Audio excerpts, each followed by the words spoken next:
હતો કે કશું નહીં થાય, મસ્ત જતા રહેવું કે રે. હું મળ્યું તમને મારી મમ્મીને લઈને.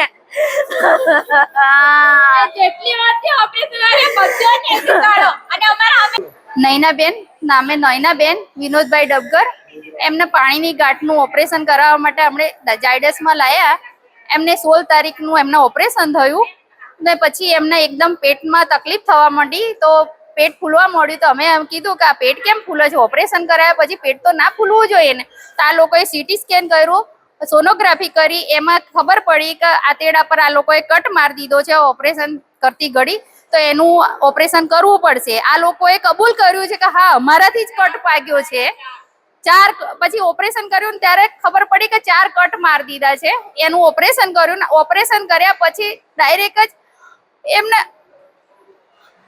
આઈસીયુમાં જ ભરતી કરી દીધા ને વેન્ટિલેટર પર મૂકી દીધા. આ દિન સુધી વેન્ટિલેટર ને આજે કહે છે કે એમનું અવસાન થઈ ગયું. તો અમારે શું કરવાનું? એમના 3 બાળકો નાના નાના છે.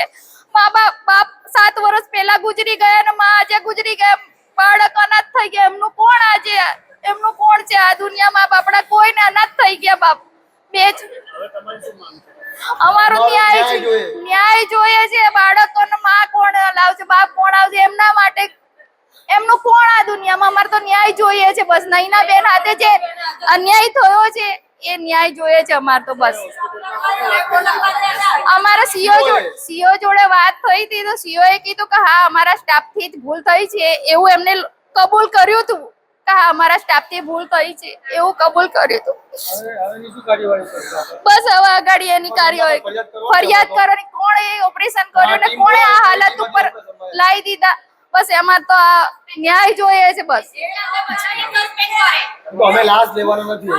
અમે અહીંયાથી આજે નયનાબેન અવસાન પામ્યા એવું જાહેર કર્યું છે. અમે અહીંયાથી લાશ ઉઠાવવા માંગતા નથી. જેને ઓપરેશન કર્યું એમને અમારા આગળ હાજર કરો બસ. અમારે ન્યાય જોઈએ છે. આજે છોકરા અનાથ થઈ ગયા. આ અનાથ બાળકોનું શું ઝાયડસ વાળા પૂરું કરશે? ઝાયડસ સરકાર પૂરું કરશે? ઝાયડસ જિમ્મેદારી લે છે અનાથ બાળકોની?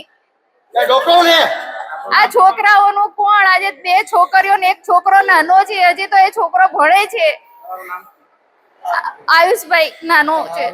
અમારું ભાવનાબેન હું એમની ભાભી થાઉં છું.